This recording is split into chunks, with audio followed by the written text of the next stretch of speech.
Weekly vlog number 35. Start off with the more boring stuff this time.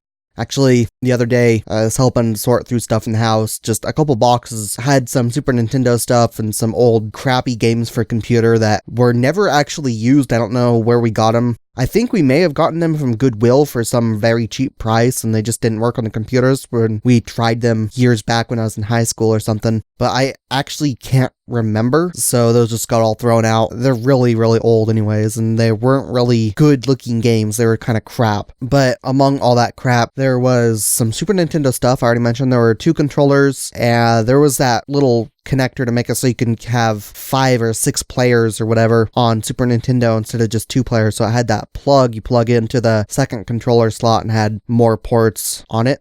I got it sitting up on the shelf under some stuff. I don't feel like taking it down right now. And my younger brother's PlayStation, his original, the first PlayStation, and actually I took that out here. It didn't have any cables or anything. I brought it out here. I cleaned it up and everything, and I opened it up to try and fix the button to open the top so you can put a disc in, because the button on it was always stick and you'd have to actually really try and wiggle it and basically pry it up to actually make it so it doesn't stick and make it so the lid can actually stay closed. And I think I remember him actually putting some sort of little weight on top of the thing in order to actually make it stay closed when he was playing when we were growing up. But I opened that up, and the design of the button was just crap. It's just got this weird little lip thing. Press the button down, it's got a spring. Pressing the button down pushes on this lip, which then slides back, pulling on the spring and releasing a lever to let the thing raise. And the spring just wasn't strong enough to pull back against the little part of the button that pushed the lip. So I just had to grind away a little bit of that lip, just a little bit, so it wasn't as difficult for it to actually slide over the part of the button that actually pushed it away. And I just used my knife back and forth on that in order to actually grind it down a little bit. It's not perfect or anything, but it works more than half the time now without getting stuck. And even when it does get stuck, all you have to do is just sort of rub the button a little bit. It's not really all that bad, and it'll pop back up and it'll let you close the thing properly now. And of course, as I mentioned last week, part 74 of Skyrim is the last one I actually have, and it's uploaded, and that actually released yesterday, so there's not going to be any Skyrim videos releasing today, or at all until after I get computer stuff solved, and that's going to be either January or February. Then I gotta actually record stuff after I get computer stuff solved and actually edit it and upload. So it's gonna be a few months before I get part 75 done, because I have nothing else recorded. And the main thing I'm actually waiting to get now is the CPU. It'll be faster, but there's Christmas stuff, then my brother's birthday, so it's gonna set me back $140 or something, $20 per person pretty much for the people I got stuff for on Christmas, then $20 for my brother's birthday. But I did get the RAM in. You can see it there. I can't really see the camera. Let's see if I can look at the camera here. Yeah.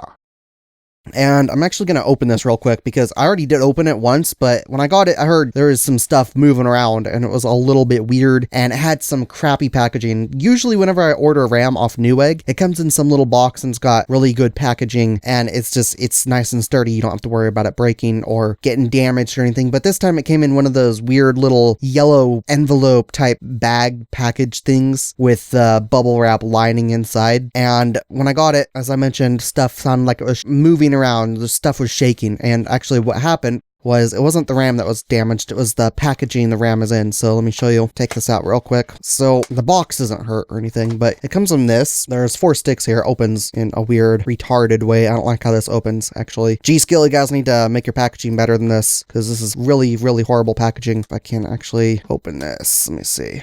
So you actually lift it up, which, if I can do this carefully, lift up from one side, trying to do this without setting it down.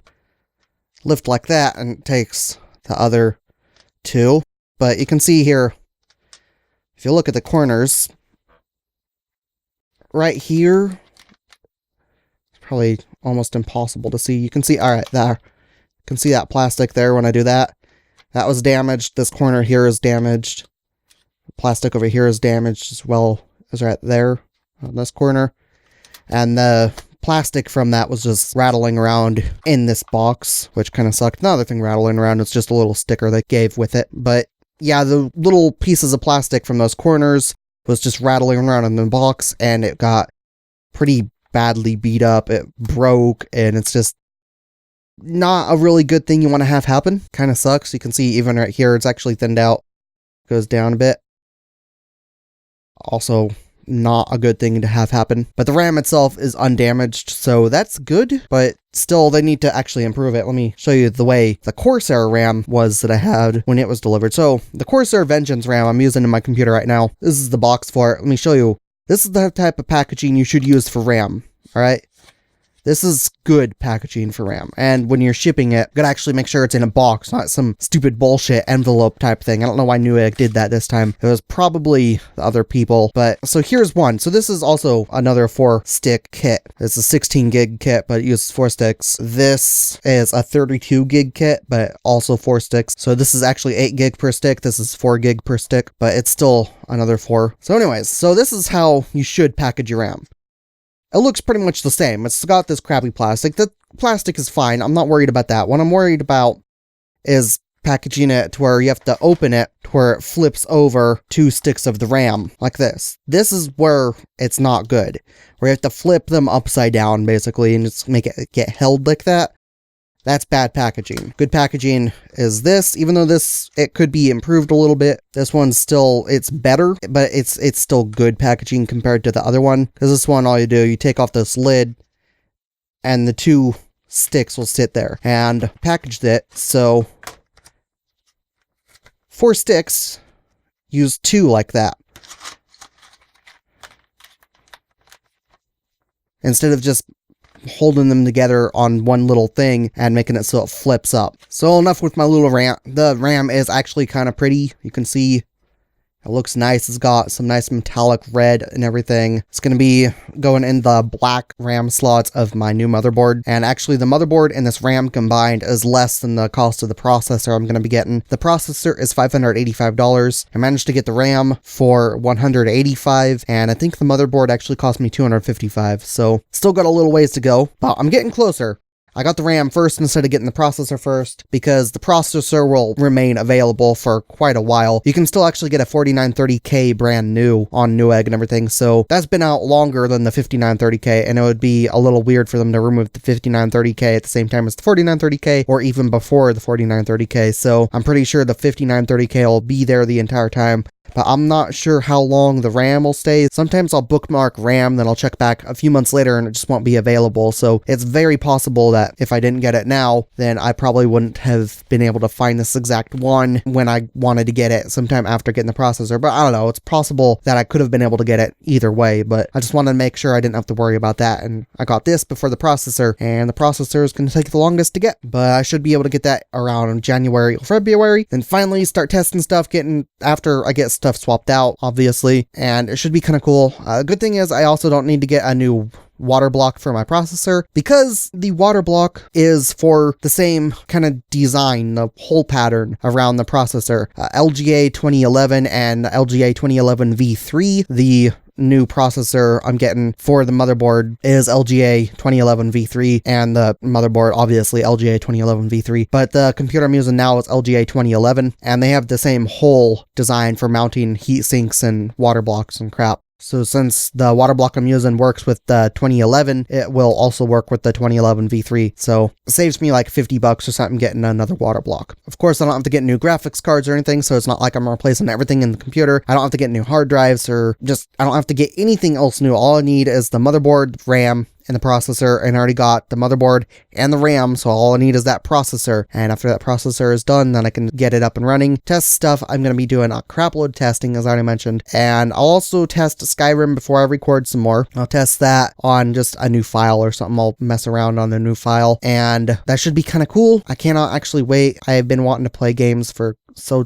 goddamn long now. But anyways, that's pretty much the end of this video. Not really a whole lot happened this week. That's really all just the RAM getting here and finding that PlayStation 1 and Skyrim video being released for last time. So anyways, I'll see you guys next week or on some other video, but until then, I'll see you guys later. Thanks for watching, and I'll see you guys then. And actually, the last thing, I removed my Two Worlds 2 playthrough because even though I had permission for it, some assholes made a claim on it some time back, and I I haven't really been getting views on that anymore. So I was like, you know what? I left it up for months, close to a year since I got that claim. I disputed that claim and it got reinstated anyways because, I don't know, I guess there was some third-party music in that. And the permission I got from the publishers of the game itself, I guess, doesn't extend over to that third-party music that's used in the game or something, but I don't know. So either way, I removed it because it was crap quality and it had a claim on it, and now there's not a single video on my channel that has any claims. And it's kind of nice to see just no copyright notices thing on my YouTube video page thingy.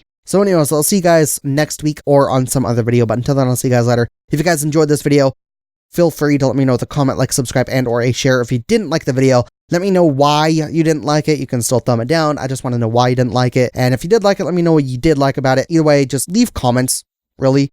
Whenever I see a thumb up or a thumb down, I don't really know what to think. I think, okay, well, they didn't like it for some reason, or they're trolling if they didn't like it. And when I see thumb up, it's like, okay, well, I did something right. I don't know what the hell I did right, but I did something right and they like it. Or they're just a new subscriber, a new viewer, and they're just trying to be really supportive, and that's kind of cool, and I like seeing that. And they're just enthusiastic about my channel, wanting to see it grow or something. But I'm not 100% sure. I want to see what you guys think about my channel. Just leave criticism, constructive criticism, what you like, what you don't like about it, and I'll see what I can do, because right now all I have is my own personal bias. So anyways, I'll see you guys later. Thanks for watching. I'll see you guys then.